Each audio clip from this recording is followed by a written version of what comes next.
I want to pose a very simple question. What do guns tell us about character? See, in this world, there's two kinds of people, my friend. Those with loaded guns, and those who dig. Obviously, the very act of using a gun shows aggression. In addition, a lot of shootouts are associated with chaos and a lack of control. But I want to look deeper into it, because the gun that a character uses can say a lot about them and who they are. What's important to remember about movie props is how much care is put into them. There are professionals whose job is to ensure safety, historical accuracy, and if their job is done right, tell us about character. For example, in No Country for Old Men, one of Chigurh's methods of killing is his cattle gun. He uses this because he sees human life as worthless, the same way in which other people may view cattle.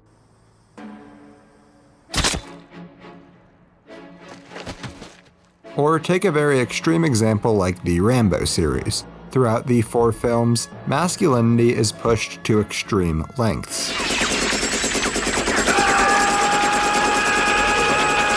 For the majority of the film, Rambo prefers knives and bows and arrows. These are silent killers, however, following rage and aggression, he uses a Vietnam-era M60 machine gun. It's excessive to say the least, but it perfectly matches the extreme masculinity of the character in the film franchise.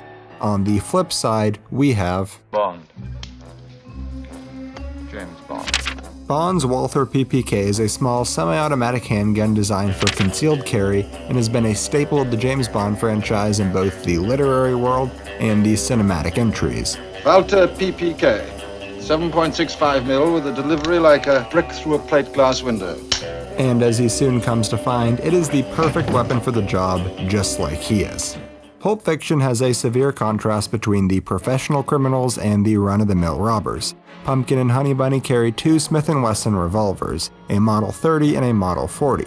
These guns are beat up, old, dented, and scratched. They can only afford second-hand weapons, which can oftentimes be unreliable. Meanwhile, Jules and Vincent carry shiny, semi-automatic pistols. Jules a nickel-plated 9mm Star Model B, and Vincent with a chromed M1911A.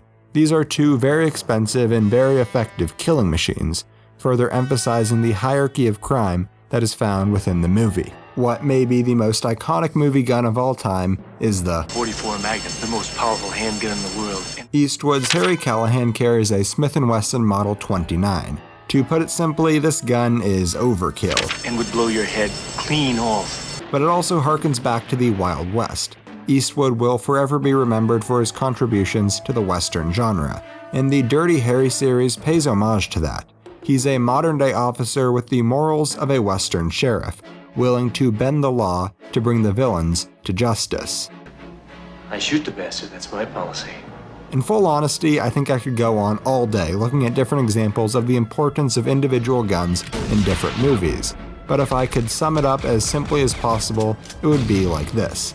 Good use of guns is good world building. Guns tell us what we need to know about the characters, but it goes well beyond that, because guns are shaped by the same worlds that shape characters.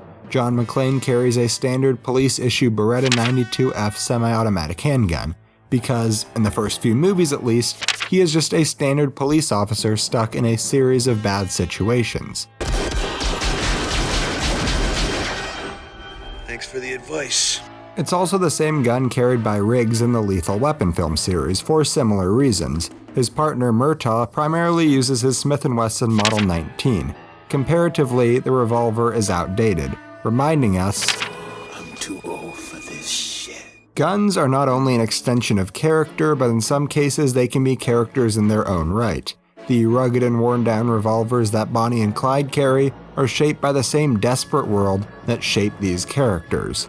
Just like all elements of filmmaking, the importance of details matters when dealing with guns. When done right, they can bring a new sense of realism to the world, set the scene, and of course, tell us about character. So next time you're watching a movie and see a shootout, don't just look at what they're shooting, but ask yourself, why? Hey everyone, I hope you enjoyed. I know this video was a bit different than usual, so please drop a comment and tell me what you thought of it and if you'd like to see more content like this in the future. I'm also interested in knowing what some of your favorite movie guns are and what they mean.